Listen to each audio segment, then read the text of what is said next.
নমস্কার সবাইকে। আজকে তোমাদেরকে আমি বানিয়ে দেখাবো ডিম আর আলু দিয়ে কাবাব। এজন্য আমি পেঁয়াজ রসুন ভাজি করে নিয়েছি আর কাঁচা পেঁয়াজ দিয়েছি, পেঁয়াজ কুচি, লঙ্কা কুচি, একটু লঙ্কা গুঁড়ো, চিলি ফ্লেক্স, তারপরে হলুদ গুঁড়ো সামান্য, আর দিয়ে দিয়েছি ধনিয়া গুঁড়া, জিরা গুঁড়া, গরম মশলা গুঁড়া, আর স্বাদ মতো লবণ, একটুখানি চিনি আর কর্নফ্লাওয়ার দিয়ে এখন মাখিয়ে নেব।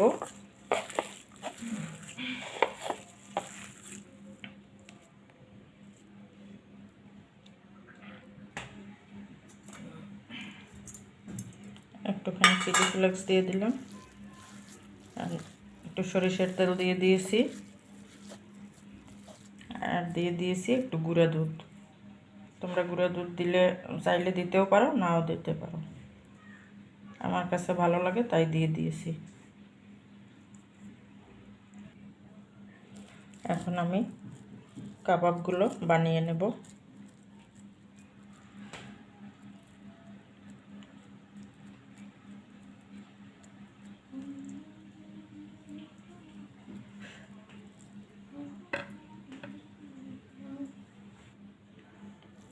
একটুখানি গোলমরিচ দিয়ে দিয়েছি, গোলমরিচের গুঁড়া,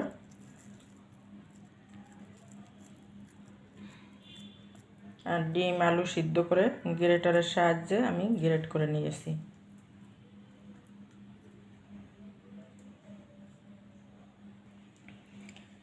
সবগুলো কাবাব বানানো হয়ে গেছে, এখন ভাজার পালা। এখানে আমি দুটো ডিম ফেটিয়ে নিয়েছি আর ফ্রাই প্যানে তেল দিয়ে দিয়েছি।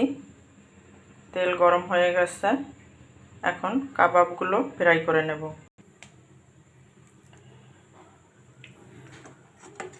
কাবাবগুলো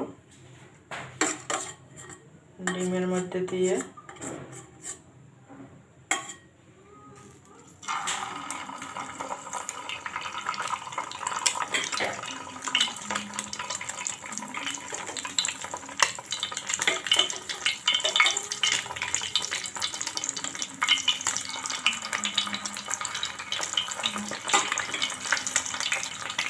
সব কাবাবগুলো এভাবে ভেজে নেব।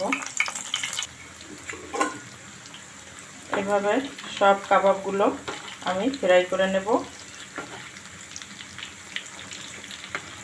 তোমরা এভাবে কাবাব বানিয়ে খেয়ে দেখবে, খেতে বেশ ভালো হয়।